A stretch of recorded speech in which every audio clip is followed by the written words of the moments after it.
Welcome once again, Mr. Ra. Yeah, thank you so much. Lawyer urges Igbos to rise against killing in Southeast. A human rights lawyer and lead counsel for the indigenous people of Biafra, Ifeanyi Ejiofor, has called on the Igbos to rise against killing and erosion of values in the Southeast region. What do you have to say about what the lawyer said? Well, actually, it's a story that started many years ago. I want to tell you that it's almost 2020 till date is 5 years. It started 5 years ago, 6 years ago, when Ameki Hedioha won an election in Imo State under PDP. The election result was perfectly read and announced, and it was too obvious that PDP had actually carried the day in Imo State. But all of a sudden, things take another turn, U-turn, that surprised every Decanali, in fact, entire humanity in Igbo land. That someone that came forth has become first and mounted on the first person, which is APC, mounted on PDP, and illegally stole Emeka Ihedioha's mandate. A mandate that was given to him by the entire Imolite was stolen by APC political platform under by Hope Uzodinma. Hope Uzodinma went to greet Emeka Ihedioha. Everybody was thinking it was just in solidarity, in support of the victory given to Emeka Ihedioha by National Electoral Commission, not knowing that he was going there with a significant craft.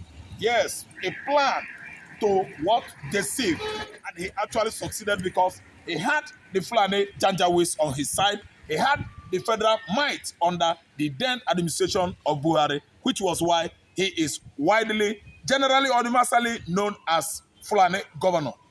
Abba Kyari made him governor. That was when the Imolites actually debunked his victory, that they were not the one actually voted him to power.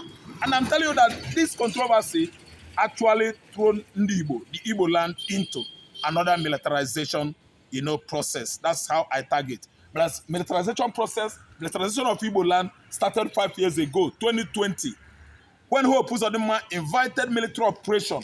Since 1970, nothing like bomb explosion in Igbo land. Because Igbos at least denounced war. They chose to be industrious, to delve into production and manufacturing. And that is what is proliferating lucratively, going on well with Aba, Nnewi, Onitsha, and other, industrial hubs or region in Igbo land.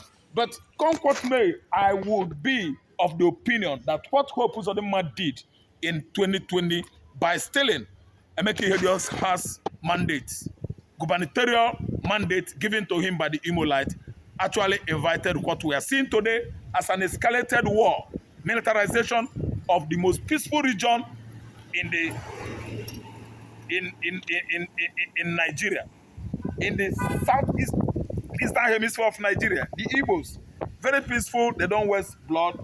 But this thing we have seen how Fulani just tricked Igbos into armed struggle that we found ourselves today. The armed struggle people, the people that are bloody, the people that are killing and maiming, kidnapping and attacking with what? Bomb are the people from the Sahel. The Sahel countries are from where Fulani migrated into Nigeria today and succeeded on manipulating that region into incessant bombardment, suicide bomb, and other insurgency. And today, Igbo land has been known, which has been known for peace many years ago, is now chaotic with blood. Once upon a time, a region that was known for not bloodletting is now found itself on incessant killing, shootings, of defenseless Christians, unarmed civilians in the southeastern Nigeria. The Fulani people, the people from Sahel, Buhari regime, Buhari himself is one that invited this kind of, let me say, uh, of militancy, of insurgency, of insecurity, bloody one going on in the southeastern Nigeria. If you ask me, I would refer every Igbo man to go and ask Buhari, what's up? What is going on in Igbo land? If you ask me again, I will even ask that person or any other man that comes up with a question of what is going on in Igbo land, to go directly to El-Rufai and ask El-Rufai what actually transpired in 2020 that brought about Emeka Ihediofor has, denial of his mandate by Hope Uzodinma. What actually brought Gulag's assassination? The first time in 2021, the Igbos embarked on, sit-at-home observation or implementation. Mohammed Gulag went to southeastern Nigeria. He was mowed down with bullets. Who actually planned it? A well-orchestrated plan by who? Who did that? The whole world are watching. And I'm telling you that there are various, in large numbers, petitions written to ICC in this regard. That the Igbos did not know about the shooting or assassination of Gulag Mohammed in 2021. Yet, Buhari sent DSS. They went to Igbo land and unalive, not less than 20 Igbo youths, accusing them of what they did not do. Gulag Mohammed died of a circumstance better known by Hope Uzodinma and other APC political juggernauts in the north and the southeastern Nigeria. It was a clean game, just for their own selfish gains. A clean game initiated by the politicians for their own selfish gains. And that was how many innocent, unarmed, and helpless youths lost their lives in 2021. Simply because Gulag Mohammed was gunned down. Someone invited him to go. And it was that first day that no movement order was issued in Igbo land. There was danger lurking everywhere. And that person perfected his plan by inviting Gulag Mohammed so that it will look as if indigenous people of Biafra, the people of that region, were the one, guilty of that murderous, bloody acts. I'm telling you, we have many cases going on in Igbo land about insecurity and militarization of southeastern Nigeria. And it has to do with the North. It has to do with federal government, whose political, whose securities, both the police and the army, the security apparatus have actually failed by and large. And today we've seen how southeastern Nigeria, has become a place that is rioting with guns and other clubs, instrument of war. But my point is that gun running in Igbo land, I still insist, started from Hope Uzodinma. He stole Emeka Ihediofor's mandate, and the Imolites, the Igbos, everybody said no to that. Then he started invitation of military operation that led to assassination of Ikonso of all people, an erudite son, industrial son of Ndibo. He was killed He was killed by Nigerian military under supervision of Hope Uzodinma. For what? An accusation that court has not actually perfected. Ikonso was guilty. Guilty of what? He was not found guilty of anything, any crime. Yet the soldiers went to Ikonso's community and sniffed life out of him.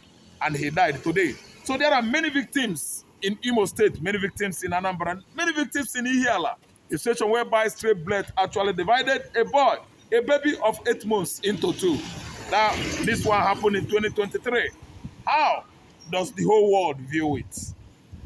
Igbo land, a peaceful land, once upon a time, now has thrown into this kind of bloody armed struggle that is lasting up to 5 years now. Igbo land has been thrown into bloody struggle, gun running, unnecessary militancy.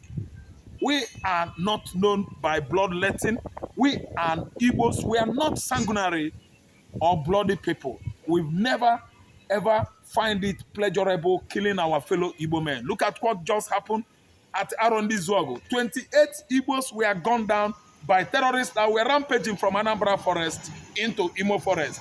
They gunned down market women. They gunned down people that were operating their restaurants. They gunned down people that were dancing and making merriment, drinking in various bars.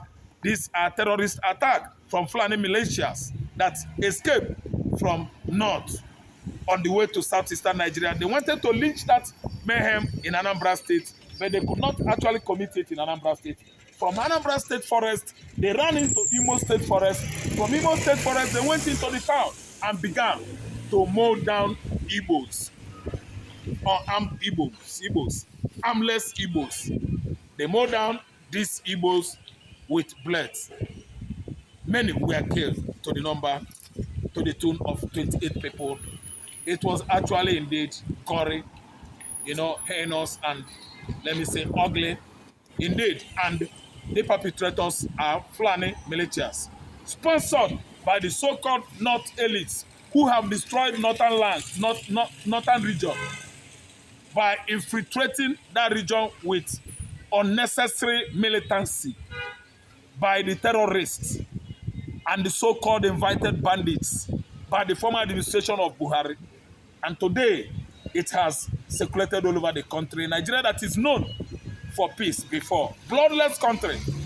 People are now dying on daily basis. Every day, the bandits, the Fulanis, the Boko Haram, and the rest of the terrorist platform from Sahel countries, they are killing Nigerians. And I'm telling you that Igbo man should stand up and fight insurgency in the southeast. That is what we are needed to do right now. Thank you, Mr. Ralph. You're welcome.